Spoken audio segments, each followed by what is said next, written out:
This is the Bama Podcast with Marty Solomon. I'm his co-host, Brent Billings. Today we continue our discussion of Season 4 of The Chosen with the dramatic events of Episode 7. Dramatic indeed. We are approaching the end of Season 4 here in our commentary. So this and another episode, right, Brent? Yep. And the episodes keep getting longer and longer.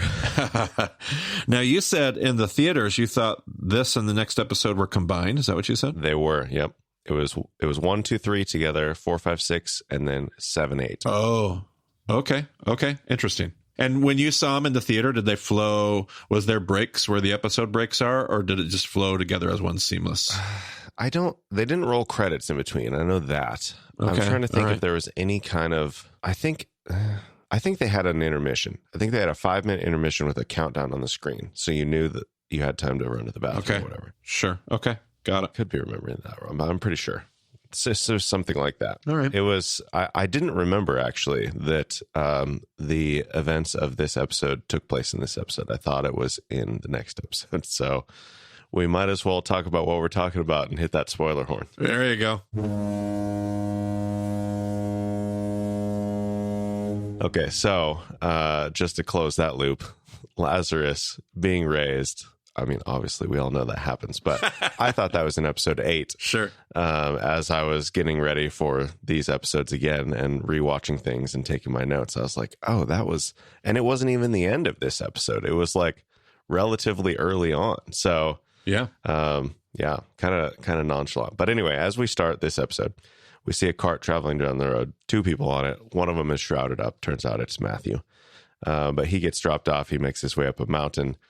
Comes to this cave. He's confronted by an archer. Her name is apparently Etienne. Okay. I don't know if that means anything. That I'm aware of. But Mary and Etienne are hiding in this cave, which according to Dallas in the Round Table is supposed to be in France, which is one of the church traditions on where Mary ended up. And they argued about like, well, she could have been in Ephesus. She could have been in several different places. But they're like, well, none of them are necessarily mutually exclusive. So decent chance she was in France at some point, whatever. But that's what they had in mind when they were filming this. I was very interested about the tradition that could be. I'm not actually a big expert on tradition unless it collides with my Turkey study or those kind of things. So I wasn't aware about Mary Magdalene and where she would end. So I assume there was stuff like this. It's very interesting to hear. I thought it was, just being in a cave, those kind of things I thought were, personally kind of a nice touch. I'm a sucker for these time warps. These Back to the Future time warps that we have. I'm all about it because I love how it weaves things together. But I liked it. Well, I don't know how much of it has seeped into the podcast, but listeners may already know, maybe not. But I would definitely be up for leading a Bama France trip. Yeah, you would. If you ever want to get into that. Brent will go find the cave. I love that. I don't know what else we can do there, but we'll make it happen. You can teach. I'll take photos. How about that? Oh, perfect. So great. All right. Well, so Mary meets Matthew outside, and he makes this comment that she's still unusually pleasant to look at, which is just such an interesting, dynamic between the two of them. Yeah. Clearly nothing ever came of that relationship. And I think at the point we are in this, I don't know how many years later this is, but they're just very, very dear friends at this point. Yeah. But Matthew has finished his book. Mary's going to be the first to read it, which I thought was a fascinating tidbit. The idea that Matthew's gospel would first have been read by Mary. She gets a lot of firsts at various points throughout the gospel. So yeah, I think that is an appropriate sure, yep, thing to do there. But he has some bad news to share that little James has died in Egypt by spear. And I meant to look into this, but I was curious which James that would tie him to.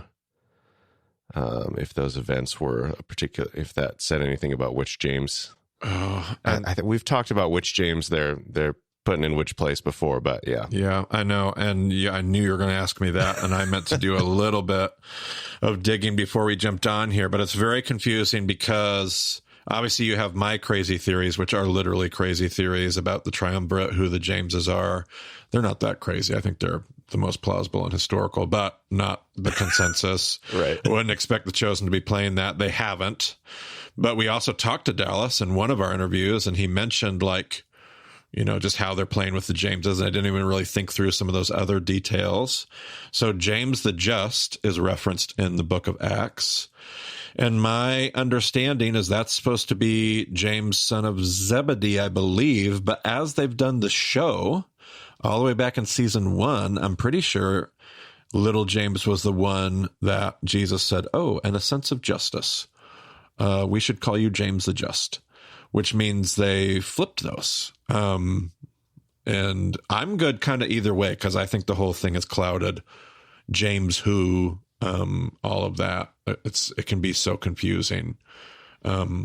I have a theory about even some of the references. You could link that addendum video we have too in our show notes if we wanted to. Just so you could hear us talk about my theory, which is not Chosen's theory, but I also don't believe Chosen is using what I would call maybe the dominant assumption either, but I don't agree with that assumption, so I'm good with it. I'm here for whatever. So I have the same question. I don't, because I feel like James the Just in Acts, you could have to see if you can pull that up, Brent, because I think that he was killed in Jerusalem, I believe. But I might be assuming that because he was killed by Hyrcanus.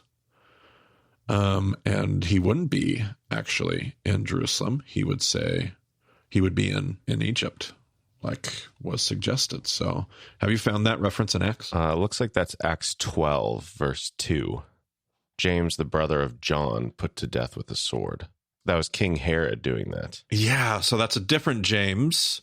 And it doesn't actually mention in Acts James the Just. So that's just how most scholars weave those characters together, which actually just adds fuel to my fire as far as which James is which. Yeah, right. But yeah, it definitely makes it work for Chosen. And again, man, they don't make a bunch of just dumb historical mistakes. Like doesn't mean that their theories or how they put everything forth is right, but I have yet to see Chosen just make a dumb error because they're not thinking through random obscure references. So yeah, that James would not necessarily be the James we're talking about here, killed by Hyrcanus. And you're going to have lots of different theories of how all the apostles die. There's always going to be different. Everybody says it was here, it was here, it was here, it was with us, it was with them. So who knows? But yes, I caught that too. And we've now digressed for like 12 minutes on this. So yeah, there you go. This is the fun nerdery that we like to get into. Absolutely. I'm here for it because I had the same question. So they also mentioned some other names, Onya and the girls. That name rings a bell, but I can't remember why. Onya. And I remember hearing that too. Yeah. And then also there was something about sending them to stay with Nympha and her husband at Colossae. That name's in Colossians. Mm-hmm. That name is referenced. Absolutely. Yeah, totally. And the other one might be as well referenced in the letters. That might be why it rings a bell. Onya. Yeah. Perhaps. Yeah, sure. And they said Paul has been writing letters to the Colossians. Letters plural, which was a fun little.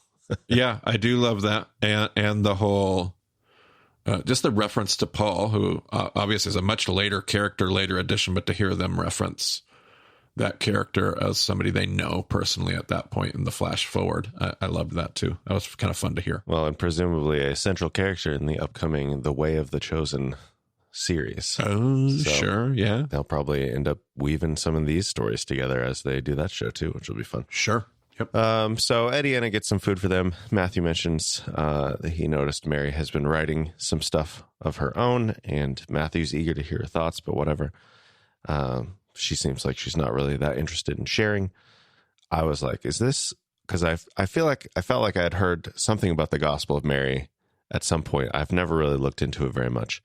This is apparently not what they were getting at, right? According to them in the round table. And when I looked it up, it's, first of all, of course, completely unclear and debated which Mary that is even referring to. Sure. But also it doesn't really have much to do with anything that they're talking about in this episode. So sure. Interesting thing to look at, but unrelated. I'll throw a link in the show notes just for the kicks of it. Yep. But then Ediana gestures to Mary, apparently encouraging her to share with Matthew, and so she talks about some dreams that she's been having, which that does, like, there is some like dream talk in the Gospel of Mary, so I guess there's a vague connection there. And then Mary refers to Matthew as her oldest friend, and then we are into the credits.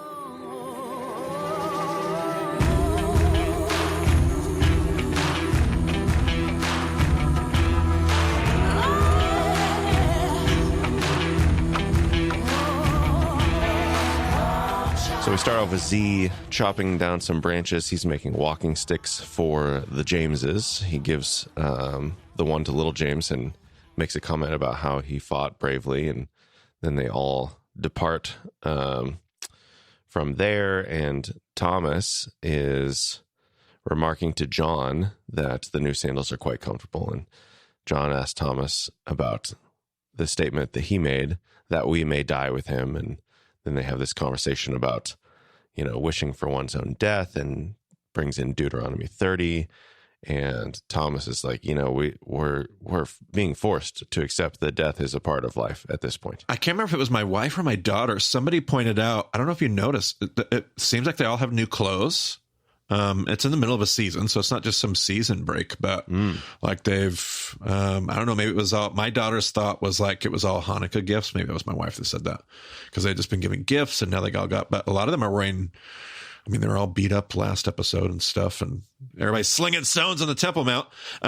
So now they've had to go out and get some new clothes, I guess, but looking fresh, looking dapper, looking, as the kids would say, very demure, very... Anyway, I'm a campus minister, Brent. I'm with it. Would they say that in that case? I don't know. Probably not. Probably not. I don't know if any of them would really qualify as demure in the aftermath of the stoning. But yeah, that's true. That's true. A good goal, I guess, for them. So then we have Big James asking Peter if he had betrayed the story of Jairus' daughter in his state of delirium. Peter's like, keep it down, man. Keep it down. You might have done that in the moment, but let's not do it again here on the road. And they discuss what Jesus' words about Lazarus could potentially mean, all this talk about that. And then we have Judas and Nathaniel, and they're discussing the change in Jesus' fame and how things are different now because so many more people know who he is. And Judas is lamenting that that he feels like they're losing all the time. They're stumbling all the time. They've got all these deaths that they're tending to. It doesn't feel like glory. And Nathaniel's like, shouldn't Jesus be able to decide what glory looks like? And Jesus is like, well, sure, but this certainly can't be what it is. Yeah, that was the line I wrote down. Only Jesus knows what true glory looks like. I thought, man, how applicable is that for all of us? Obviously, historically, in that moment, as they're portraying it in that storyline. But yeah, what a great statement. One that I wrote down in my own notes just to take with me. Like, Jesus is the one that knows what true glory is, knows what it looks like, knows what he's looking for, and it's so often going to collide with what I assume about glory. So love that comment. Then little James and Mary are discussing Psalm 13. They're talking about. Little James is pointing out, like, sleep and death are used interchangeably a lot. Only God knows the difference between them. And James is talking about his early conversation with Jesus about, he's not being healed, but he is being given these powers to heal. And he's like, well, wouldn't raising Lazarus present even bigger questions than that? I love the wrestling that they're, again, another scene where they're batting around text, disciple to disciple, one-on-one, as they go about the road, as they sit and eat lunch, as they're really, going into a text and going, man, I love James's point about sleep and death used interchangeably, trying to apply it, trying to pull wisdom out of that. Just little small moments that, aren't necessarily critical or a part of, but I just thought, man, that's so what I envision and what I hope was true and what could be true of followers of Jesus as we wrestle with things together. And they're talking about expectations, and Mary's like, well, I only really expected darkness, so everything is beyond what I could have imagined. But she's had a lot of practice with grief and loss, and she is grateful for the light that she has now. But it's not an enviable perspective. She went through a lot of torment to get this, and James nonetheless wishes for the wisdom that she has. And then they remember their time at that first Shabbat dinner I think you said that was your favorite episode of season 1. Yep. Her home, and Thaddeus was there, and everything was just a lot simpler back then. Yeah, I loved all that. No, none of us could have dreamed where all this was headed. And they just kind of like, they vamp on that for like from a couple different angles. Yes, and yes, we wouldn't have wanted to. No way we could have. Like, just great reflection. So then we are in Bethany. We see Mother Mary comforting Sister Mary, and Martha's just kind of staring at a shelf with some jars and stuff. Arnon enters and greets Martha with this blessing and gets introduced to Mother Mary, and he makes a comment about how Lazarus was a great ironsmith and all this, construction stuff. And Jabez comes in. He's the family lawyer. He's kind of laying out the stuff from the will. And they're like, can we talk about this later? But Arnon makes the comment about Nazareth, not even like as degrading as some of the other comments. Sure. But it's just kind of like, it's under the surface there. And they're like, hey, wait a second. Yeah, it was awkward. It was like the right amount of awkward. Like, how many times have you put your foot in your mouth? And it's not really vindictive, but it's like, yeah, didn't mean it. Yep. We should just move on. Yeah. But then Jabez says he has a word from Naphtali that some people are coming. And so Martha runs out of the house and meets Jesus. And John 11 basically plays out straight from the text. John is writing, of course, as he goes, but he's looking over at Thomas. Thomas is just kind of staring blankly ahead. And Matthew and Peter are expressing their confusion. And Jesus is grieved by this and by everything. And as much as everybody else seems confused, Thomas seems to understand very clearly what is going on here. And he doesn't want to believe it. He turns down John's comforts, but he seems to know better than anybody else exactly what's happening here. Yeah, and you just worded that just right. He seems to understand and yet doesn't want to. It's this like weird. I had to say, like, and I don't want to get too far ahead of myself in the episode. The screenwriting and pulling you into this particular character development moments plural, really well done, because very relatable in almost a way that's hard to articulate. Like he gets it. He sees clearly because of where he's at. And yet he doesn't get it. He doesn't see clearly because he doesn't want to. That's a good way of wording it. And I don't know if he doesn't want to, but there's something those are the right words for me. It's exactly what I wanted to put down in my notes. And we know more about Thomas than we do about a good chunk of the disciples, but we still don't know that much. And we certainly don't know what led to some of the things that he did in the Gospels. And man, an experience like this certainly fits the bill for explaining something like that. Yeah. And the contrast with little James and how, like when he's in pain earlier and people are like, man, why doesn't Jesus just heal you? He's like, we're not talking about me right now. Like, leave me alone. Yeah. I just need a moment. So yeah, those two characters put against each other, and the way they engage the lack of healing, for their personal things is, a challenge for sure. Sure. Absolutely. So then Martha goes and gets her sister. Mary comes out. Everybody follows her exactly as it is in John 11. Perfectly played out. Mary falls at Jesus' feet, cries out. She's crying. I'm crying. This scene in particular, I mean, the whole thing, like with Thomas, it goes all the way across the episode. But this particular moment, sure. The actress is Catherine Lidstone. I don't know if there's a better portrayal of grief and anguish that I've seen on screen than what she does in this scene.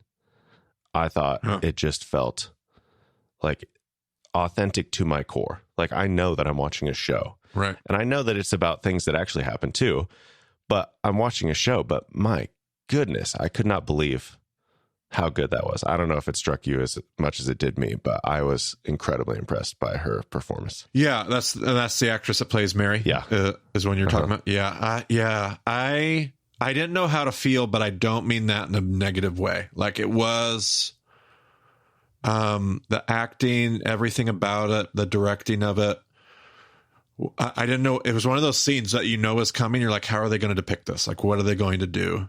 And one of the things that, as you say that I've noticed is, there's plenty of score work in The Chosen. I'm not saying there's not, but they don't overuse a musical score. Mm-hmm. You could, and that would, it would have evoked all the right emotions. It would have, but it would have changed the scene more than, like, everything about the scene was like, okay, like I wasn't unsatisfied. I wasn't satisfied. I was just kind of uneasy. Like I was like, especially when Jesus breaks down and starts weeping, which I haven't gotten there yet, but there's like a whole grieving portion kind of unbroken. And all of those things made it like, I don't know, but if I did know what to say, that would be, I think, what's wrong. But I don't know what to say because of how they chose to direct that, which I think is kind of the point. Like, yeah, that's what draws me into it. That's the unresolved, awkward nature of grief. It's the acting that you're talking about. It's the way there is so much colliding here, and not in a chaotic, there's Thomas, there's the disciples, there's Jesus, there's Mary, there's the crowd, there's like, and yet it was just really interesting.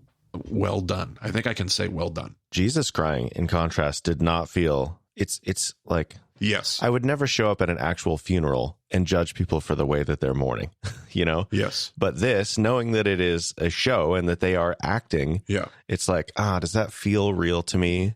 And usually it doesn't. Right. And I don't know. It's like, I can't blame them. I don't know how I would do it better. But Catherine as Mary, I feel like she just broke through all of my skepticism and made me forget that I was watching a show, and it felt like she actually lost somebody. Yep. No shit. Obviously I've talked so much about how great of an actor Jonathan Rumi is, and I've talked, many other, and in some ways like that Jairus's daughter. Like the people mourning there, it's like, well, of course they sound like that because they are acting, even in their like actual role. Sure. Like they're there to help the other person grieve, and so of course they're not going to be as authentic as the person who actually lost somebody. The whole thing is really complicated, and I'm not saying that I'm gonna I'm gonna show up at a family member's funeral and be like, hey, wait a second, shouldn't this person be more important to you? You don't seem like you really are that upset. No, obviously I'm not doing that. So, it's just complicated watching these things, but yeah, just impressed by what she did. Yeah, totally. But yeah, everybody is like, there's a lot going on here. Everybody's asking questions. They all start moving.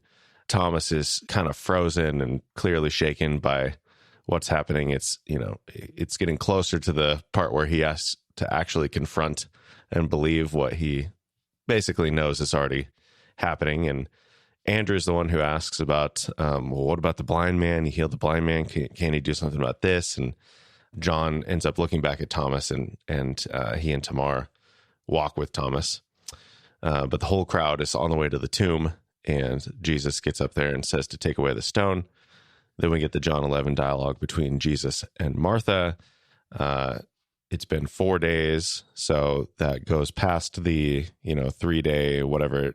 I think we've talked about this at some point on the podcast, where you like shout into the tomb each day for the first 3 days or something like that. Am I remembering that right? I'm not sure we did it on the podcast. We definitely do it in Turkey, but yeah, there's the other interesting thing, and it's, I don't know how big of a historical hang up it is, so I haven't said anything, but typically the first 7 days you spend it at the tomb.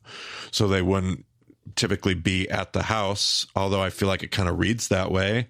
Historically speaking, they would have been at the tomb. They're only home on Shabbat. For 7 days, you sit Shiva at the tomb entrance. So they should have been, historically speaking, out at the tomb. I'm not sure if John reads that way or not. And John does not, because there's the line about verse 31 of chapter 11. When the Jews who had been with Mary in the house comforting her noticed how quickly she got up, they followed her, supposing she was going to the tomb to mourn there. Yeah, it definitely does read that way. So credit to Chosen on that regard. And I'm not sure that I was ever taught that that's where they were in this story, but historically speaking, that's what we know about the mourning process. You would sit out there. You only go home on Sabbath. And I don't know how, like, do you literally can't. I was taught they like stay out there. They probably even sleep out there at the evening, but maybe that's not the case. But you do. On the third day, you shout in. The stone is left. The first day, the stone is open. The second day, you close the stone. On the third day, you roll the stone back open, which I'll just get this out of the way. The one thing I don't agree with historically is how hard the stone is to move. Right. And I know that there's one reference in the Gospels where it says the stone was heavy. And so we all assume that it's really hard to move. When the women ask who's going to move the stone, it's not because of the physical weight of the stone. It's because of the Roman seal. They're going to put their lives on the line by breaking under the authority of the police state. They're going to break a seal. So who's going to take the fall for that is what they're really asking. But a Jewish tombstone is very hard to close, but very easy to open. You can open it with 2 fingers. The stone just rolls it's set in a groove that just immediately rolls open because you have to get in and out of the tomb multiple times during this whole process. Right. And then it's very hard to close because that symbolizes your grief. It's hard to say goodbye. It's going to be very easy to be vindicated at the resurrection. So that's the symbolism between easy to open, hard to close. But obviously people see a couple phrases here and there in the Gospels and don't read it that way. So typically you would roll that door open. It wouldn't be a big deal. And you would simply yell in like, Lazarus, Lazarus. And when nobody answers, then you finally close up the stone. You'll often will put beeswax, not in an official Roman sense, but you will often seal it just to let people know that that's where you're at in the process and all those kind of things. I'm not sure. Yeah. Anyway, I could just go on and on about the process here, but yes, that would have already happened. So it's the day after they have called his name and legally ruled him dead. Yeah. And on the stone thing, I don't think Maggie has heard that lesson. I'm not sure. Maybe she has, but maybe in Israel, I guess. But she did make a comment as we were watching it. She's like, come on, that stone is perfectly round. It would not be that difficult to move it. Yeah. So anyway, whatever. So Jesus steps forward. He looks up. He has some lines from John 11 that he uses. And, John continues to write all this stuff down. Of course, Thomas, has some questions as Jesus is saying these things. And then Jesus raises his hand, calls Lazarus out. He sort of starts to appear and the crowd goes crazy. All sorts of reactions. Thomas is weeping. Mother Mary and Martha go and remove the grave clothes. And Lazarus actually looks really pale, which I thought was, a helpful indicator of like, no, he was actually dead. The blood has not been flowing through him and he's looking like he's, a little bit, he's got to restore his vitality a little bit. Yeah. My son would agree with you on that. That was his comments during, the one thing that this scene did for me that I didn't realize was it very much came across in the episode almost like a horror, terror, and which I was at first taken aback by, and then I was like, how could I view this any other way?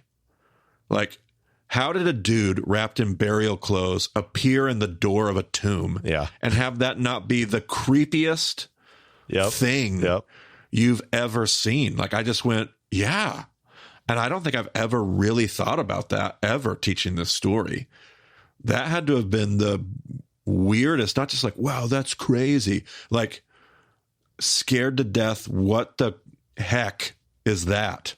And well done on their part. Yeah. The woman who screamed when he first came around the door, man, yeah. You felt the terror in her for sure. Absolutely. Well done. And totally appropriately. Yeah. But then we have Thomas, who's staring at Jesus as he talks to Lazarus, and just so much internal turmoil going on here.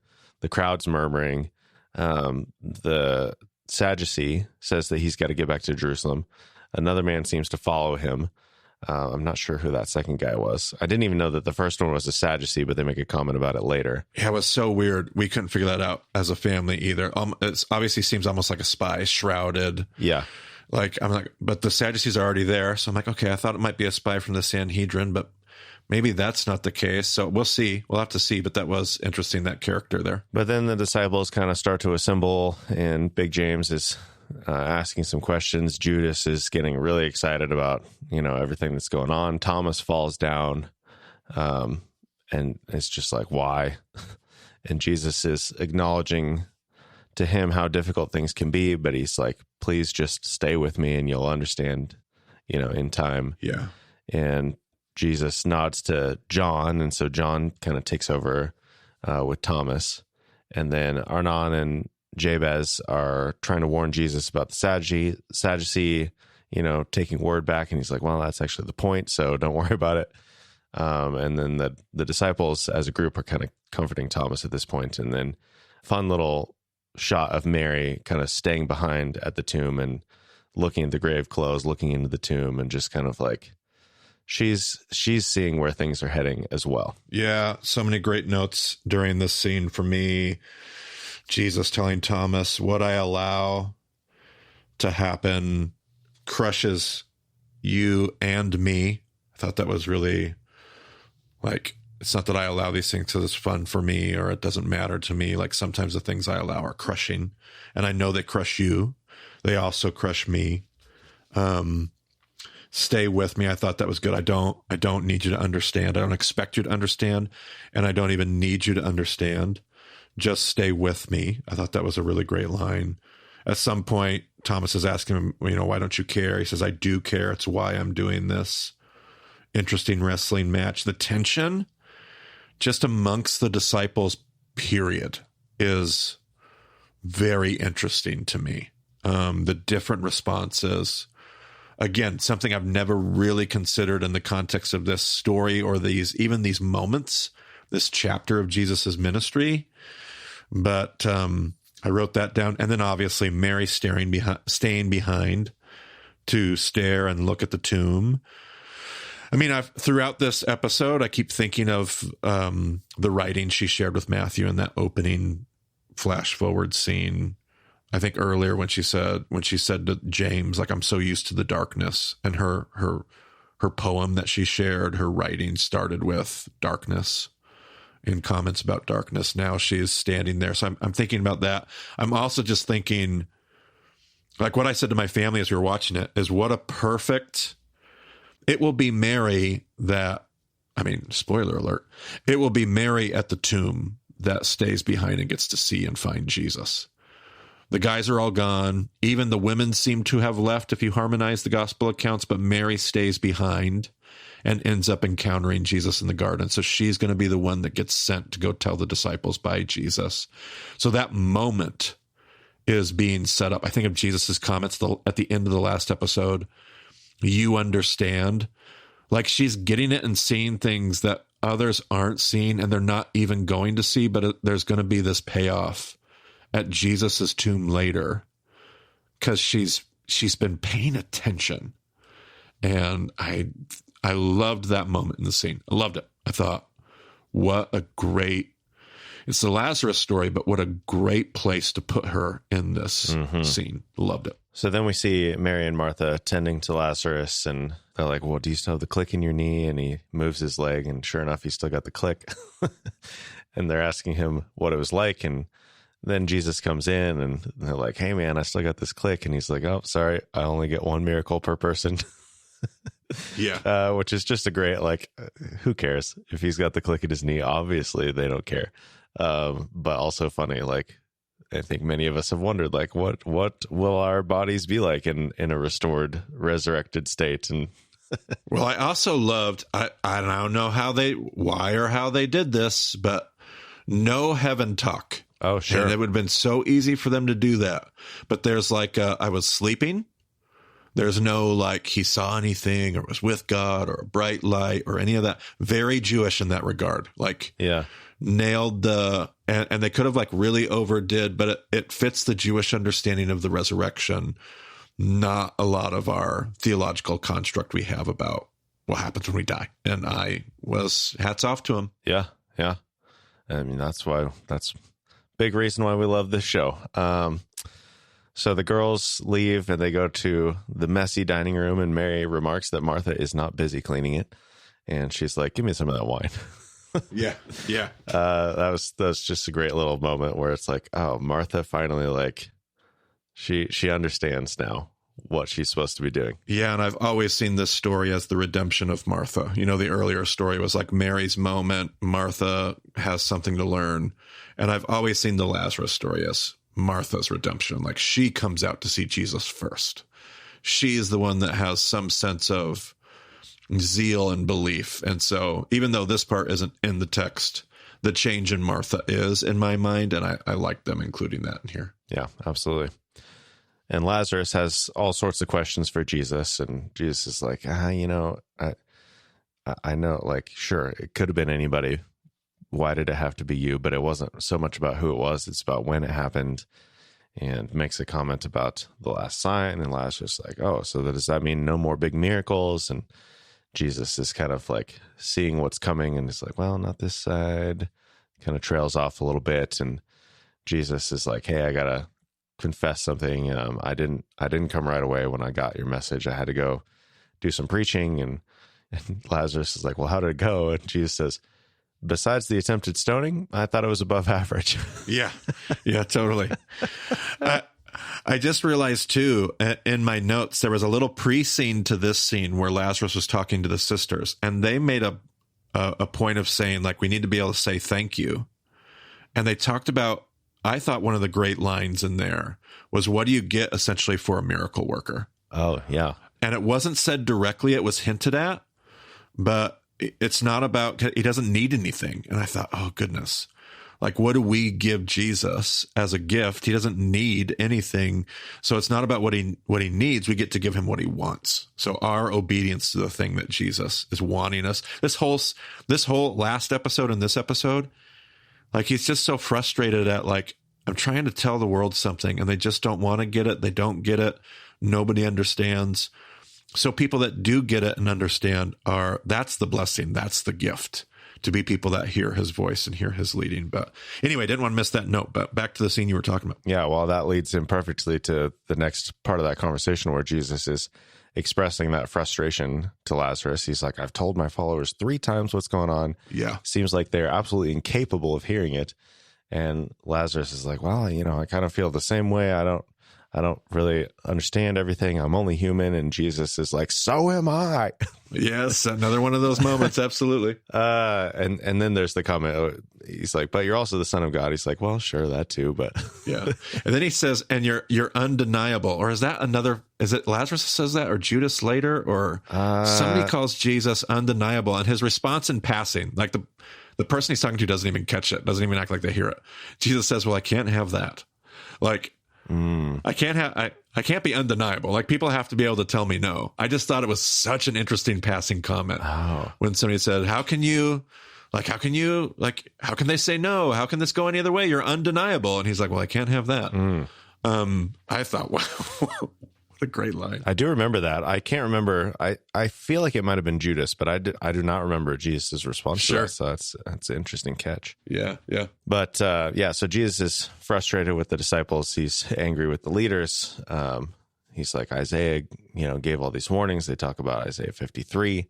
And Lazarus is like, man, those were just words on a scroll for a long time. And now that, like, I'm looking at those words in light of you, it's a whole different thing. It's flesh and blood. Yeah, and obviously allusions to Isaiah 53. I have in my notes the sufferings for the Son of Man and us. I think there was a comment made, like somebody in the scene I don't think that's just me putting that in my notes, but maybe it was. I don't know. But he basically quoted verse 3, despised and rejected by man, man of sorrows. And then they said together, acquainted with grief. Yeah. And was there a comment about not just the Son of Man, but also us? Like, that's a passage that's not only about him, but also us. Maybe not. Maybe it's just my notes. I don't know. I have that in my notes, and I can't remember if somebody said that, but That's how I was hearing them. That's the context I was hearing them wrestle with in there. But that's because that's how I see it. Yeah. I can't remember. I'd have to look at the text and what they said more closely to know that. Yeah. I do know that as I've been looking for scriptures in this, they basically are using the ESV in most cases. Sometimes they're adjusting the language slightly, but it's generally the ESV. Okay. So as I've been searching for stuff, switching my Bible Gateway over to ESV has helped me find most of these things. So we're still with Jesus and Lazarus, but then Thomas and the others kind of enter the courtyard outside of where they are, and Thomas is obviously upset. And Jesus makes a comment to Lazarus. He's like, I know that Thomas is not going to accept any of my words tonight. So he's like, let's go get you some food. So then Thomas is, pacing back and forth. He breaks a jar. He's like, I'm done with being polite. And, there's all sorts of the disciples are giving you the range of responses to that. He's like, hey, we got to replace that. And he's like, what, anything Lazarus loses has to get replaced? It's like, yeah. Sure. Ooh. Been in these moments, as awkward as it is to watch. It's awkward to be in them in real life. And we've had them. We've watched them. We've been them. Like many of us know what it's like to be Thomas. Many of us know what it's like to try to support a Thomas.